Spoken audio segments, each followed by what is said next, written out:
Welcome, everyone. Thank you for being here. I am Shannon McCracken with the Nonprofit Alliance, and on behalf of our Catholic Development Council, I'm really pleased to welcome today Randy Bronkema. He is a senior consultant with DickersonBakker.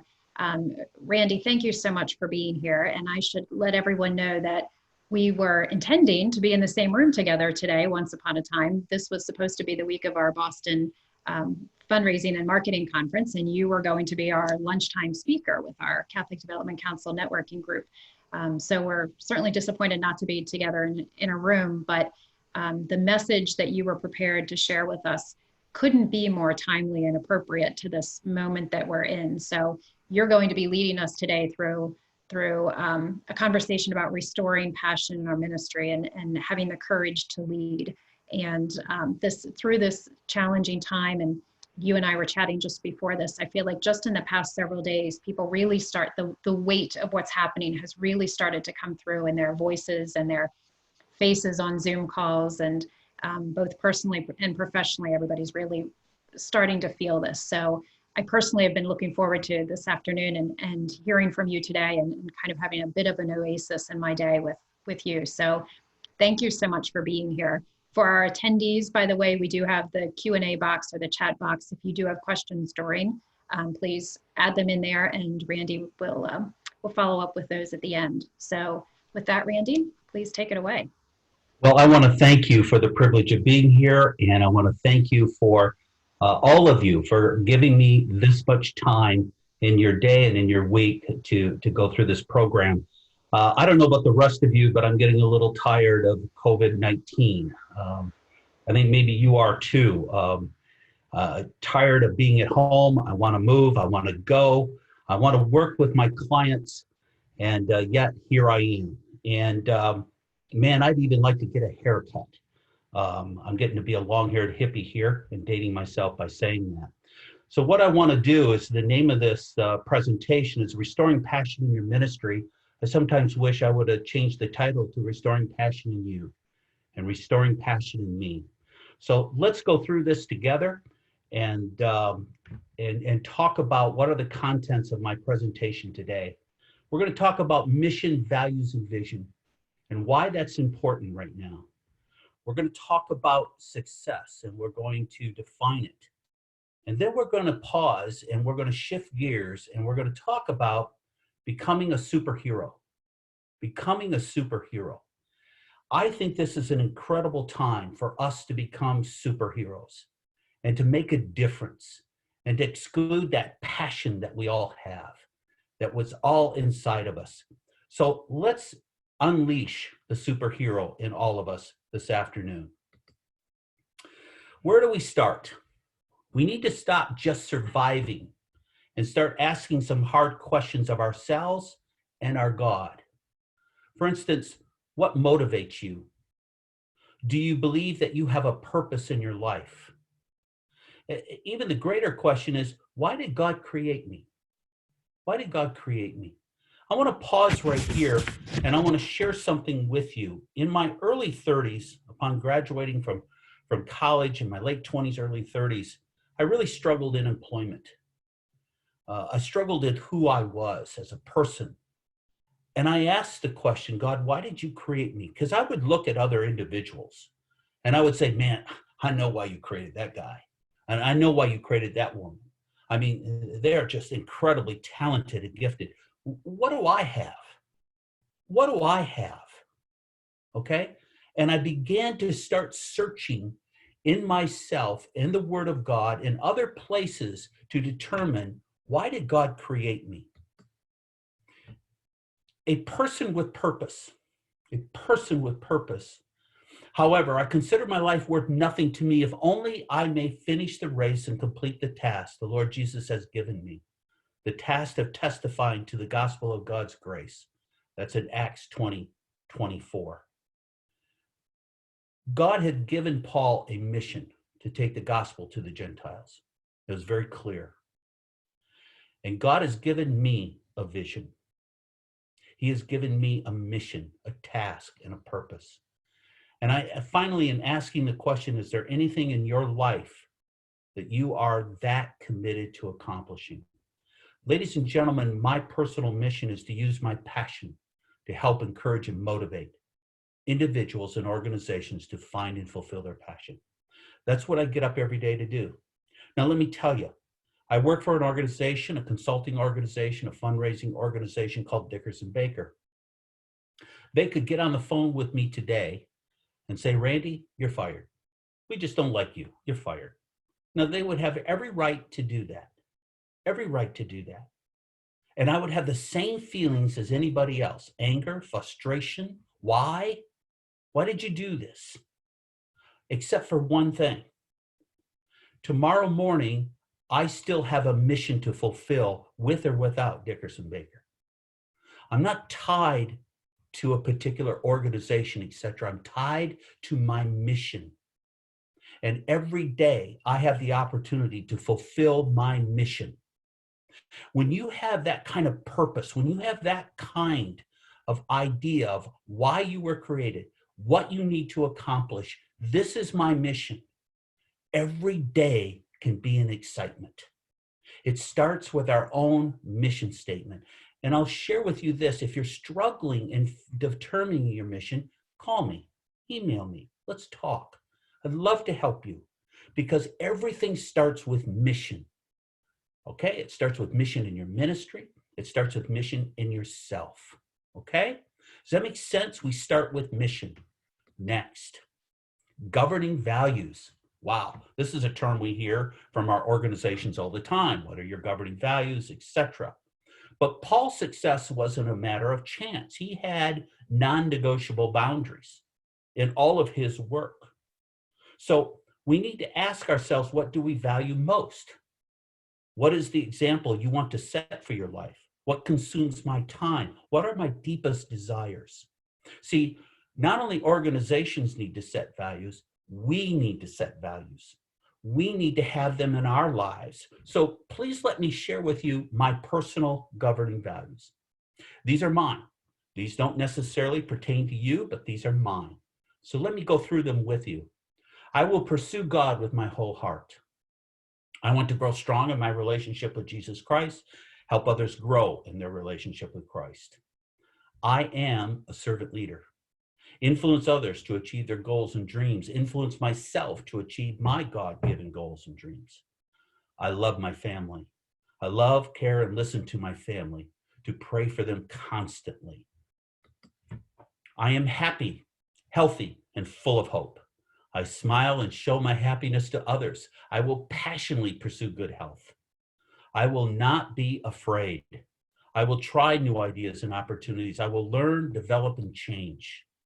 I will teach people to dream and achieve.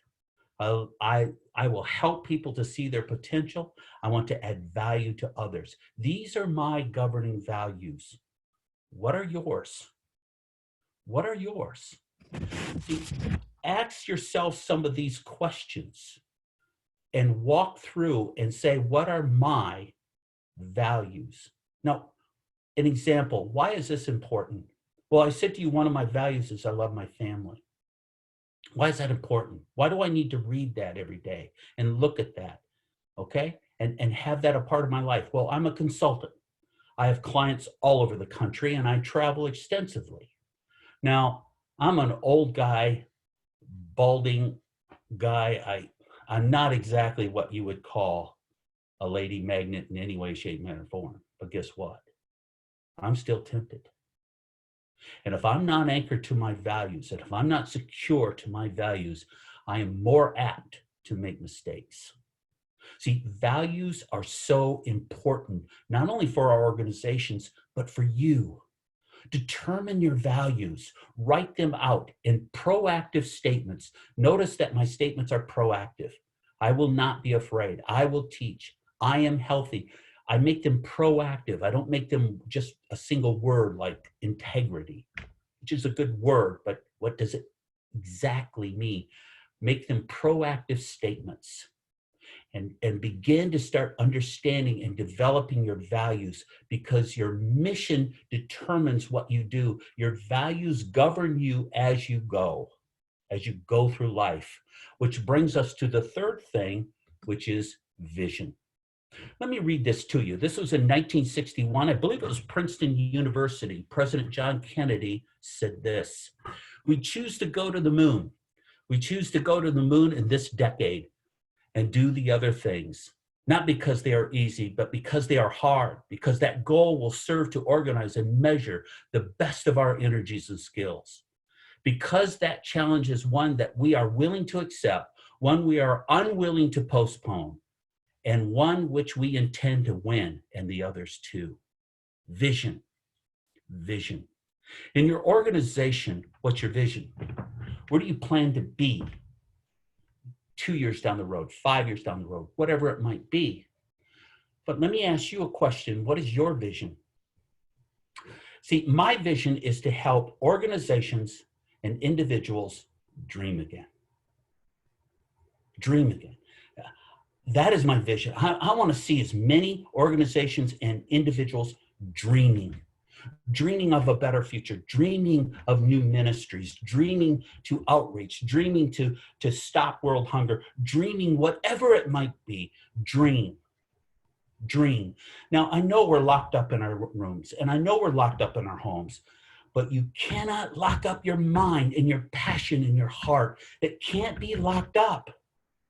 Guys, dream, think, use this time to spend some time alone, to pray, to think, to dream. Where do you see your ministry? Where do you see your organization? And where do you see yourself?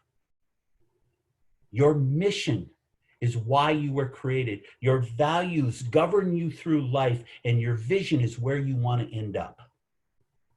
Those are the anchors to get us to rethink and to understand who we are. And I hope that makes sense.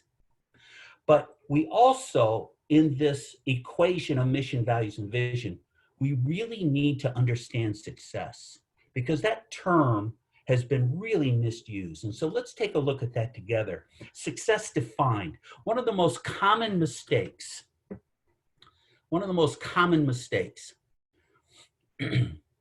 excuse me, one of the most common mistakes and one of the costliest is thinking that success is due to some genius, some magic, something or other which we do not possess. I agree with that statement. You know why I agree with that statement? Because I am not in any way, shape, matter, or form the smartest person on this call. There is no way. I still look sometimes at my college degree and go, oh my gosh, they signed it. Wow, that is a miracle, because I spent far more time on the basketball court than I ever did in the class. I am not the smartest. I am not the person who's a genius. That's not me. And you know something? God loves taking average people and doing extraordinary things, because people will look and say, it can't be that person. It must be their God. And I love it. I love it. So as we move forward, how do we define success? Well, close enough. How do we define success? Here's how we do not define success.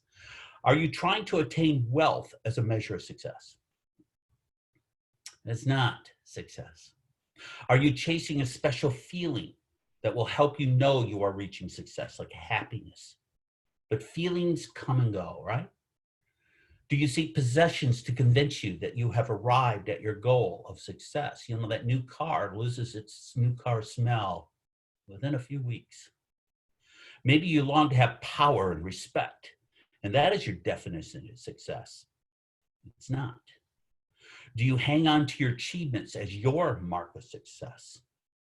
So if these are not the definitions of success, then what is? And I think it is very important to define it. And Dr. John Maxwell, I think, defined it best by this: knowing your purpose in life, growing to reach your maximum potential so you can sow seeds that benefit others. Guess what, ladies and gentlemen? You can be successful today. Today. By knowing your purpose, by growing to your potential so you can sow seeds that benefit others. So why were you created? This desire to know why, when set free, will set your soul on fire. You want passion? It is about purpose, defining it clearly. Are you growing? Great leaders have the heart to learn. Are you growing in this time? We'll talk about this a little bit more later on in becoming a superhero, but you need to be growing. You need to be developing, because the more you grow, the more you can add value to others. And are you serving? All of us are born for a reason, but all of us don't discover why. Success in life has nothing to do with what you gain in life or accomplish for yourself. It's what you do for others, Danny Thomas. Are you serving? And we're going to get to this in a little bit more detail, but are you serving? This is very important for us to understand the definition of success, to understand your purpose, to grow to your potential, to sow seeds that benefit others. And if you're doing those things, all right, you are successful. You understand? You're successful. Here's a wonderful quote. In reading the lives of great men, I found that the first victory they won was over themselves. Self-discipline with all of them came first. So we've talked about mission, and we talked about values, and we talked about vision, and we defined success. Now let's take this and let's unveil a plan of action to be a superhero, shall we? Let's go. The secret of being a superhero. Number one, confidence. Confidence is a belief in yourself and your ability to meet your goals. Confidence. There are two types of arrogance that I've noticed. The first one is pretty easy to understand. Here's an example. You are so lucky to have me on this webinar. I am just great. I am special. What a treat you guys have. See, that's a form of arrogance, isn't it? It's a form of arrogance. The other form of arrogance is this. I'm not very good. I don't do well. I seem to fail a lot. Nothing I touch seems to work. Facing all these kind of things. And it's a form of arrogance. Why? Because it centers on me. All of it centers on me. But you see, confidence in ourselves and who we are, as created by God, gives us the ability to walk into a room and say, how are you doing? How can I help you? How can I add value to you? And listen to them and be a part of their lives to encourage them and to help them. We need to have confidence.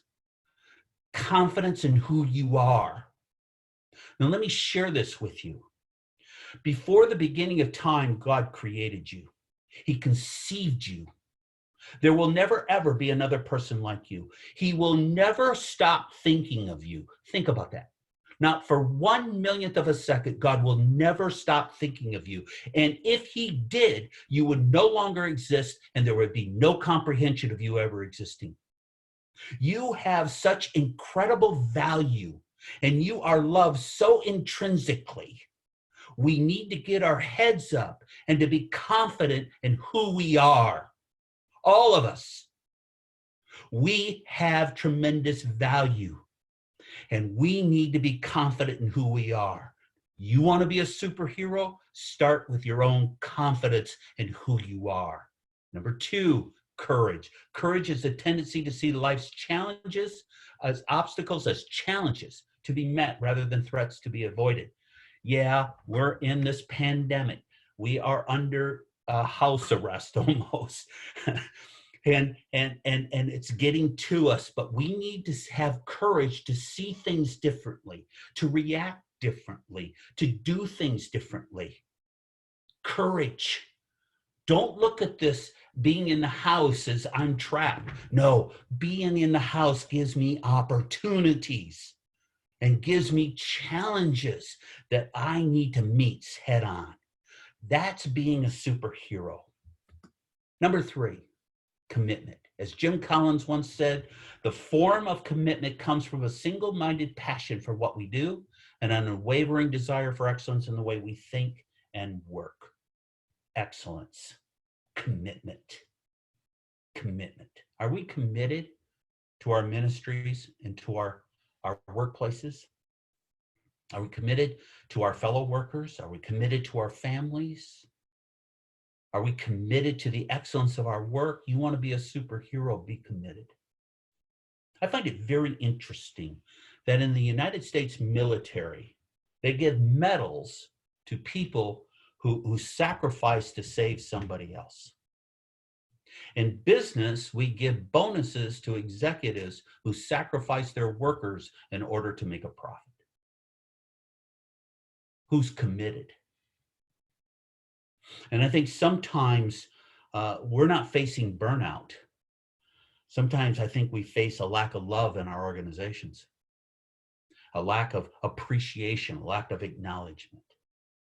Are we committed to one another? Because if you're so confident in who you are, you can start giving away that credit to others and being committed to others and adding value to others. Are you committed? It's part of being a superhero. Number 4, control. Control is having a certainty that you are able to shape your destiny rather than passionately accepting events as they come along. Will you take control of your life? Take control. You have the power to shape your destiny. Certainly there are things that happen that slow us down. Certainly there are things that take place, but take control. Don't blame somebody else. You want to be a superhero, you got to take control. Don't let these circumstances dictate you. Take control. Be the example. And you watch how people respond to you. They'll look to you and they'll seek your counsel because you are confident and you have courage and you have commitment and you're taking control. And then, of course, this 5th one is purpose. Strong-minded people have a dedication that comes from a purpose that's alignment with their deepest values. So, to start out to be a superhero, we have to be confident. We have to have courage. We have to have commitment. We have to have control. And we better understand our purpose, our mission, our task. And we find these things, we're well on our way to be a superhero. But we need a few more other things along the way to be a superhero. What are your roles in life? Now, on careful evaluation of this, everybody in this conference call has 5 roles. There are variations of those 5 roles, but we all have them, okay? And let's unveil these 5 things together because they're important in understanding how to be a superhero. The first one is family. We need to make sure that our actions show love, and we need to have articulated goals for our family. That is a role that all of us have to some degree.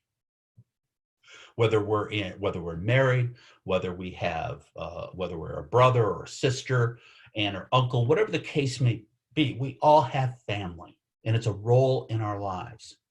Number 2 is career. Career, what are our career goals? And by the way, never give up on your career goals. This is very important to understand. Very important to understand. And also, how can we be a servant leader in our career? We all have to work. We all have to earn money. It's just the way it is. It's the way God created things. So it's a role in our life, and we need to understand that role. The 3rd role in our life is service. Service. To love God and to love your neighbors. Do you look for ways to encourage and help people? Service. It's a role in your life. It's something that God wants us to do. So what is a role of service in your life? What can you do? Well, it bases on your mission, okay? The gifts that God has given you. Maybe you take an hour a month to teach a little girl, a little boy how to read. Maybe you work at an inner city mission for an hour each month. Whatever the service may be, mowing your neighbor's yard who happens to be a widow or whatever. These are all areas of service that don't take a lot of time, But in order to be a superhero, we have to think about this role and the things that we're doing in this role. Number 4 is arts and entertainment. God is the creator of all things. See his beauty in the hills and valleys. Enjoy the arts, but I put that but in there for me.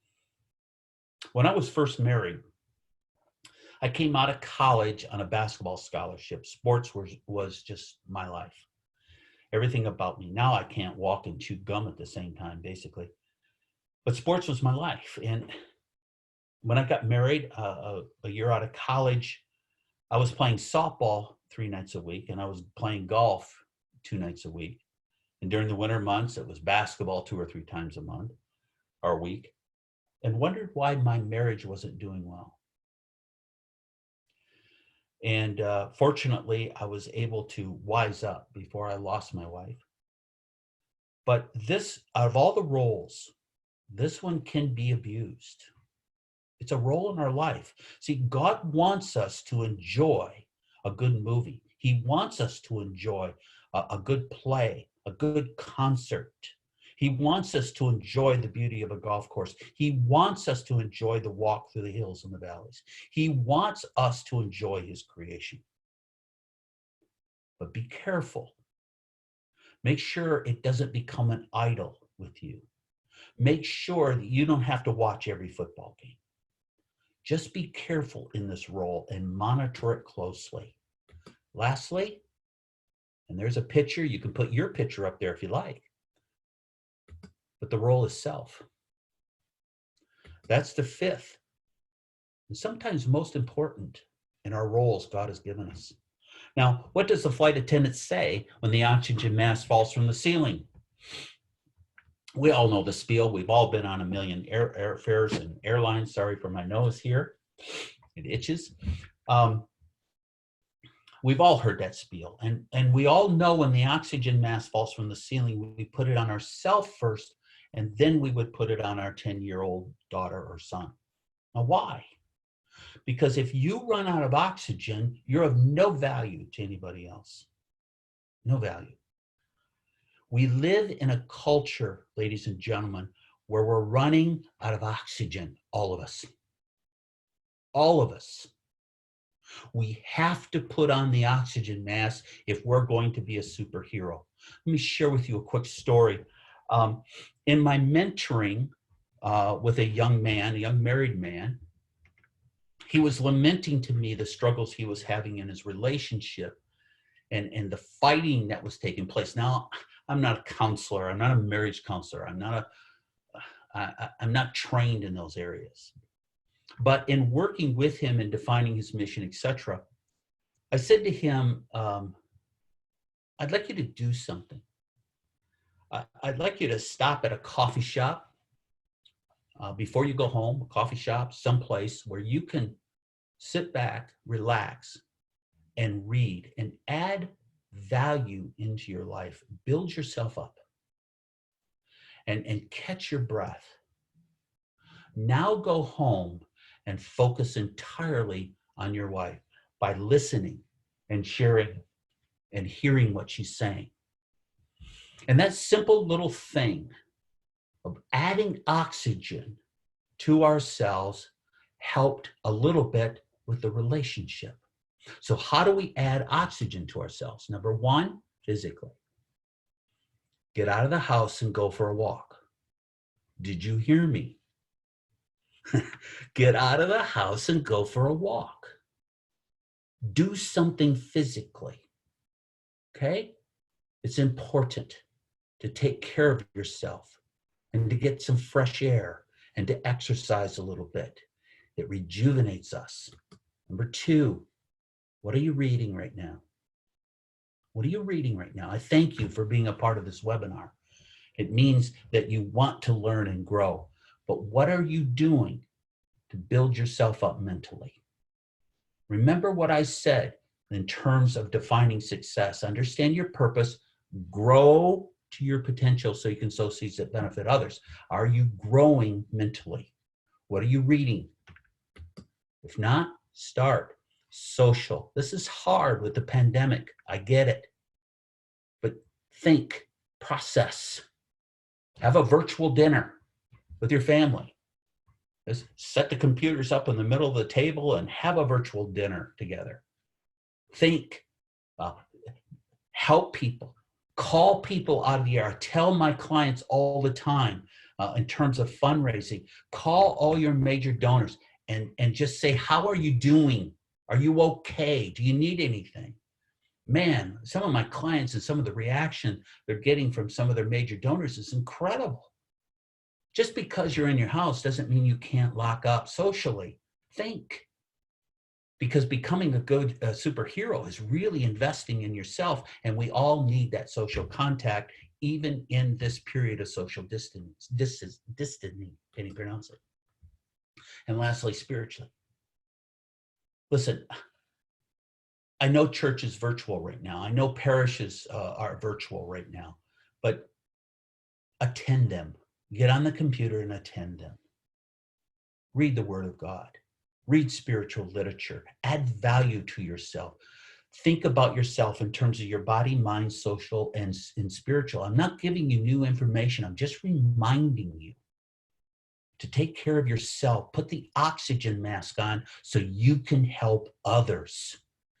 These roles are the secret to being a superhero. These are the things to being a superhero. So this means what? Our roles in life. Every week I try, and I do mine at Sunday night around 7 o'clock, is I take a half hour each week and I write out my week, considering your roles and going into the week, what you are going to do. This will make a powerful impact on your life. Now, I do mine Sunday night. You could do yours Saturday. You could do yours Friday. You could do yours Monday morning. I don't care when you do it. But sit down with your 5 roles and say, okay, what do I want to accomplish in my family? Listen, great marriages just don't happen. What are you going to do for your wife this week or your husband this week? A simple little goal. Simple little goal. Write her a nice note. Write him a nice note. And leave it somewhere where he or she can find it. Simple little things. What's your goal with your family this week? What's your goal in career? What are those 2 or 3 things you want to accomplish this week to move your career forward? What are you going to do in service this week? What about arts and entertainment? How are you going to enjoy the things that God has given you? And how are you going to invest in yourself this week? Write it out. Make it work. It's part of being a superhero. Okay? Let's continue. Because once we understand our roles, how else do we become a superhero? What are the other things that we need in our lives? And number 1 is attitude. Man, the attitude can fall in this time.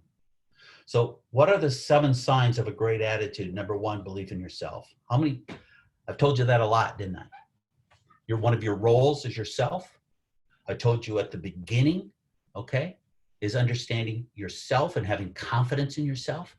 You got to believe in yourself. Remember, God does not make mistakes. When he created you, he was high-fiving. He was going back and saying, am I good or what? That's what God was thinking when he created you. Believe in yourself and don't let anybody tell you anything different. If you believe in yourself, then you need the willingness to see the best in others, not their faults. We all have faults. We all have issues with things, but see the best in others. Draw it out of them. It's part of being a superhero. It's a part of changing our communities and cultures when you start seeing the best, not the worst. We need to do this more and more with our young people, seeing the things that, I see something in you. I see a strength in you, and drawing it out of them and encouraging them with it. The ability to see opportunity everywhere. Yeah, we're all locked up, but there's opportunity. Like I said, they can't lock up your mind. They can't lock up your heart. They can't lock up your soul. See opportunity and capitalize on that opportunity. Look for it. It's there. Focus on solutions. Focus on solutions. I used to tell the people that reported to me when I was vice president of advancement, what are the 3 solutions to this problem? Pick the 3 solutions, and then I'll help you solve the problem. But I'm not going to solve it for you because I want people to solve issues, not me. A desire to give. Now, let me just share with you, because I am a development officer. I'm a development consultant. Are you giving right now? Are you giving? I think you should. Even if it's just a little bit. Give. Give to your parish. Give to your church. Give to the ministry you work with. Give to another ministry. I don't care. Give. And I don't care what the amount is. Give. Because superheroes give. And they're passionate about giving. Be that person. Persistence. Don't you give up. Don't you ever give up. As long as God is giving you oxygen to breathe, as long as you have the ability to move, you do not quit and take responsibility for your life. You want to be a superhero, analyze this attitude, analyze your attitude, and make the changes you need to make. Does it make sense? I hope it does. Self-control. Self-control is about developing character. Few things are impossible with diligence and skill. Great works are performed not by strength, but by perseverance.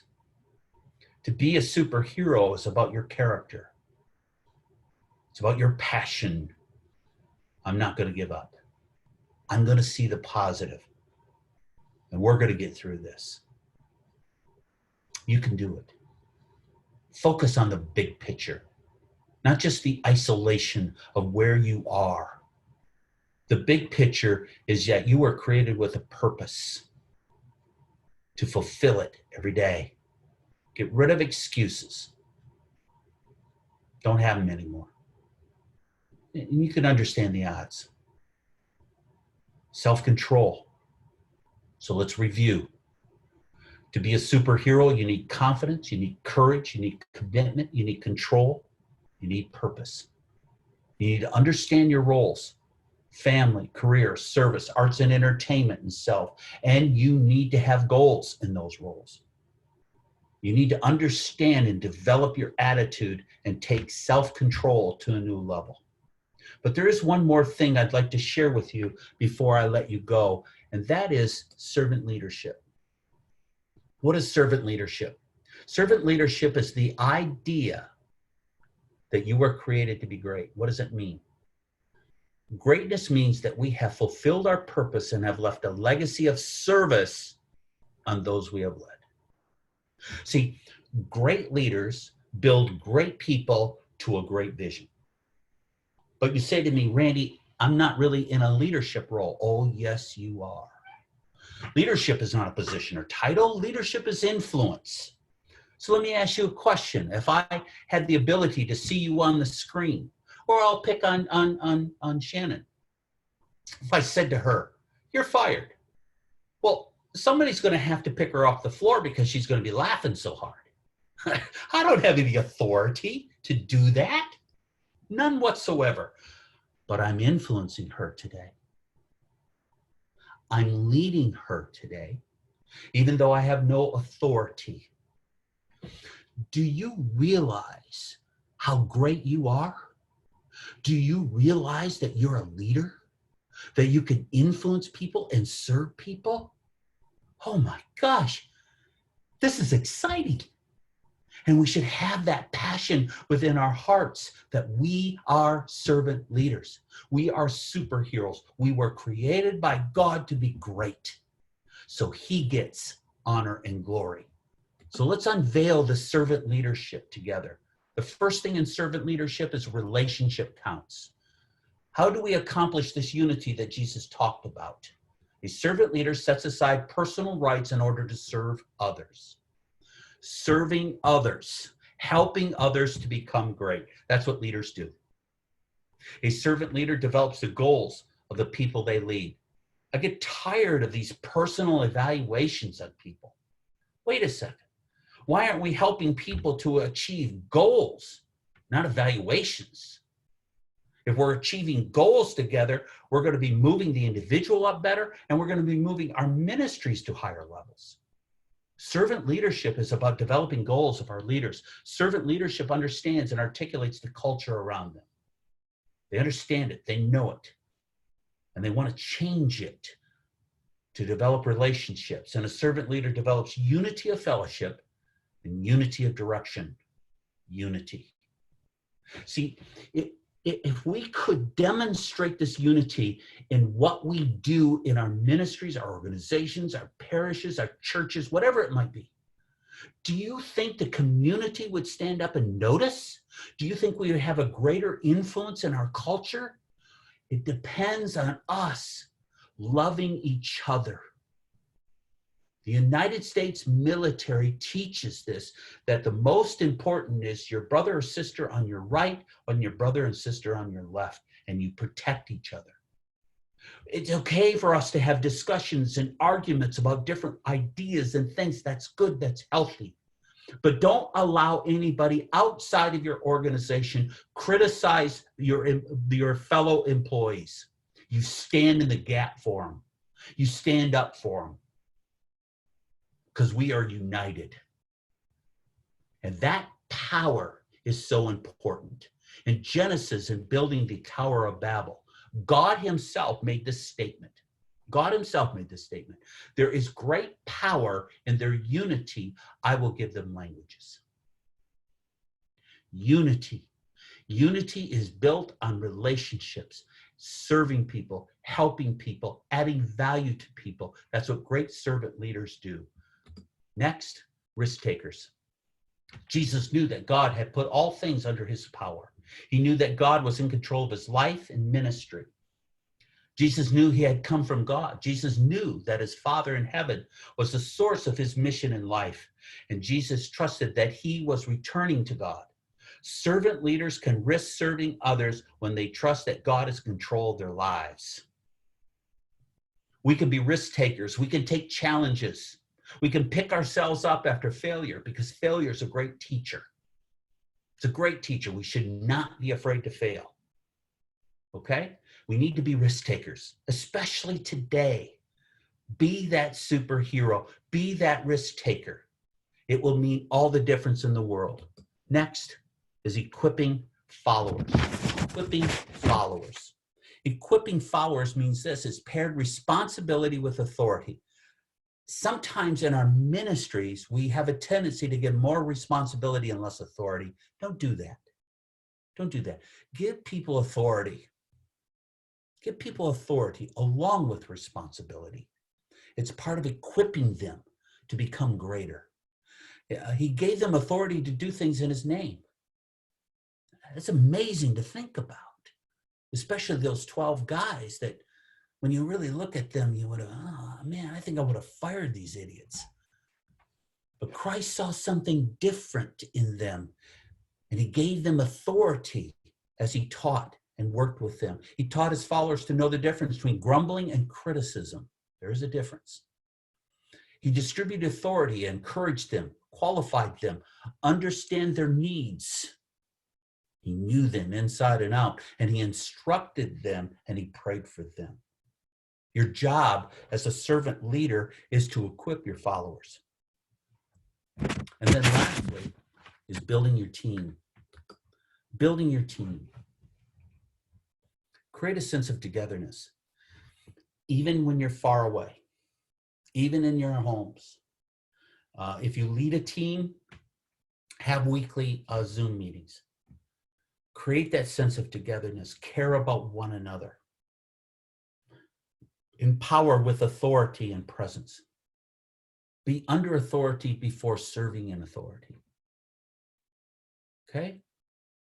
Recognize the work of your team. Encourage the team. Facilitate change.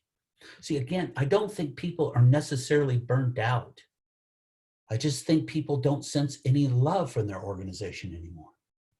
And we all need to sense that. All of us, we all do. Because that helps in building a team, but it helps in facilitating change. And it helps people in the team to feel the pain of growing, helps them through it. So building a great team. So let me just quickly review. What's your mission? What's your purpose? Define it. What are your governing values that are going to help you to walk through life the way you want to walk through life with integrity? And what is your vision? What do you want to accomplish? Do you clearly understand success? Clearly, by understanding your purpose, growing to your potential, and sowing seeds that benefit others. And it's time for you to be a superhero, because you are. Be confident, courage, commitment, control, and purpose. Understand your roles and set goals in your roles, and your family, and your career, and your service, arts and entertainment, and especially yourself. Create a great attitude. Okay? Be self-controlled and be a great servant leader by adding value to others. Let me conclude by sharing with you a couple of quotes. Everybody can be great because everybody can serve. You don't have to have a college degree to serve. You don't have to make your subject and your verb agree to serve. You only need a heart full of grace, a soul generated by love. Martin Luther King.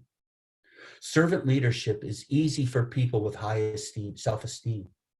Such people have no problem getting credit to others. They have no problem listening to other people for ideas. They have no problem in building other people up. Ken Blanchard. The tragedy of life does not lie in not reaching your goals. The tragedy lies in not having any goals to reach. It's not a calamity to die with dreams unfulfilled, but it is a calamity not to dream. It's not a disaster to be unable to capture your ideals, but it is a disaster to have no ideals to capture. It is not a disgrace not to reach for the stars, but it is a disgrace to have no stars to reach. Let me conclude with this. If your actions inspire others to dream more, learn more, do more, and become more, you are a leader.